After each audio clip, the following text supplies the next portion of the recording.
My name is Nat Trumbull, and I'm representing Smart Citizens Task Force, Southeast Massachusetts Regional Transportation Citizens Task Force. We began 3 years ago. We have about 75 SMART members, including a core group of 10 of us. We also have a mailing list of 300 recipients in the region. The goal of SMART is to think and act regionally related to island traffic. And we are very interested in the consideration of freight traffic, specifically making its way to the islands, not through the Cape, but through by a water route, whether it be through Woods Hole Passage or Quicks Hole.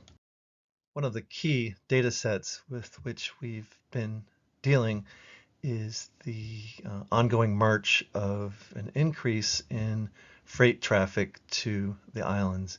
And here you see the predictable, unrelenting growth of 2 to 3%. One can vary that number a little bit, but the almost unstoppable growth of freight traffic to the islands.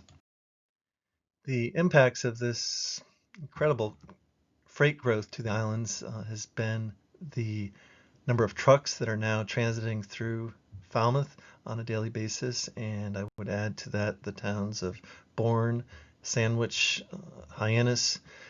These are all communities very much impacted by the number of trucks going to the island today.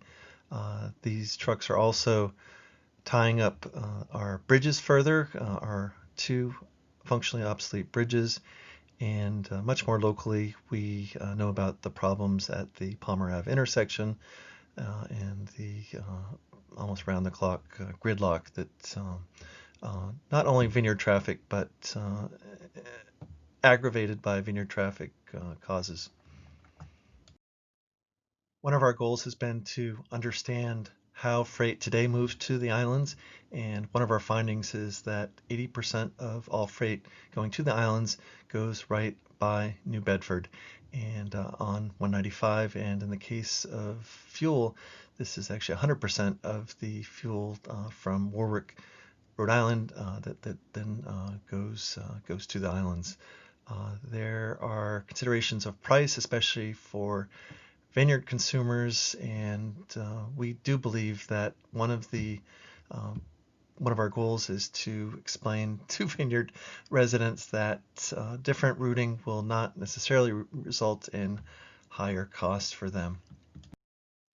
And in fact, in addition to what we believe could be a less expensive solution for freight delivery to the islands, we are sure that this would be a less hazardous route, not moving so much freight over decrepit bridges and through already transportation taxed communities, but also from an environmental perspective, this would result in a smaller carbon footprint transit. Other considerations include the issue of the islands already being at capacity in terms of existing freight routes, issues of disaster management, again related specifically to the two bridges, and then some longer term considerations including issues of several of the islands ports, but also our own Woods Hole port potentially being much lower in the water than it is today.